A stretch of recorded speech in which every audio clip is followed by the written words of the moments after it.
करणाऱ्या मोदी सरकारचा मनरेगा रद्द करून नवीन कायदा करणाऱ्या मोदी सरकारचा धिक्कार असो, धिक्कार असो, सरकारचा धिक्कार असो, धिक्कार असो, धिक्कार असो। महात्मा गांधींचे नाव बदलणाऱ्या मोदी सरकारचा, महात्मा गांधींचे नाव बदलणाऱ्या मोदी सरकारचा गांधी महात्मा। आज ये प्रदर्शन, धरना प्रदर्शन इसलिए है, केंद्र सरकार ने बड़ी बदनीयती के साथ में 2005 से शुरू हुआ महात्मा गांधी ग्रामीण रोजगार योजना को बदल रहे हैं, उसको कुचल रहे हैं।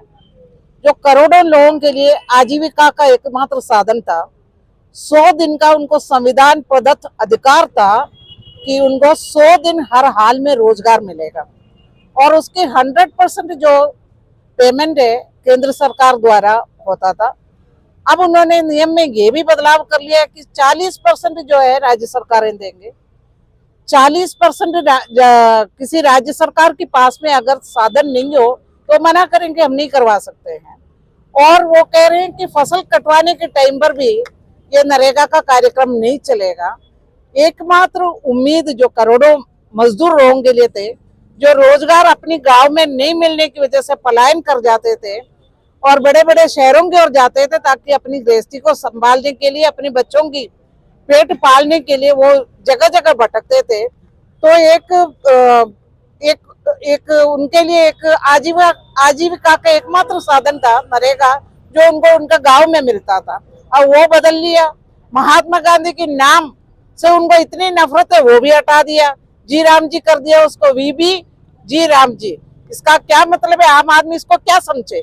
जिन्होंने देश को आजादी दिलाया, उस महात्मा गांधी के नाम से भी नफरत, जिस देश के करोड़ों लोगों की बलबूते पे वो शासन में आए, जैसे भी एन टेन प्रकरण, चाहे वो वोट चोरी करके जैसे भी आए, उस लोगों के पेट पे लात मारने का काम बीजेपी कर रहे हैं। ये कांग्रेस पार्टी और हमारे सहयोगी जो है इसको होने नहीं देंगे, उनकी बदमाशियां चलने नहीं देंगे।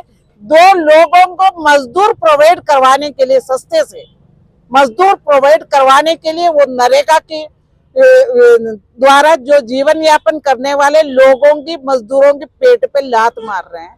वो ये भी करके ले जा करके उनको दे देंगे, अडानी और अंबानी को, और आने वाले टाइम पर कोई बड़ी बात नहीं है, वो कुछ प्रदेश भी उनको दे सकते हैं। इन प्रदेशों में तुम लोग टैक्स का संग्रहण करो। ये आधुनिक लुटेरे हैं, ये बीजेपी के नाम पर देश को बेचने का काम कर रहे हैं, और ये इनको कोई हमदर्दी नहीं है गरीब लोगों के प्रति, इस देश के प्रति इनके कोई हमदर्दी नहीं है, इस देश की जनता के प्रति हमदर्दी नहीं है। और कांग्रेस किसी भी हालत में उनके मंसूबों को पूरा होने नहीं देंगे। इसलिए ये शुरुआत है हमारे आंदोलन का, ये लगातार चलता रहेगा जब तक वो झुकेंगे।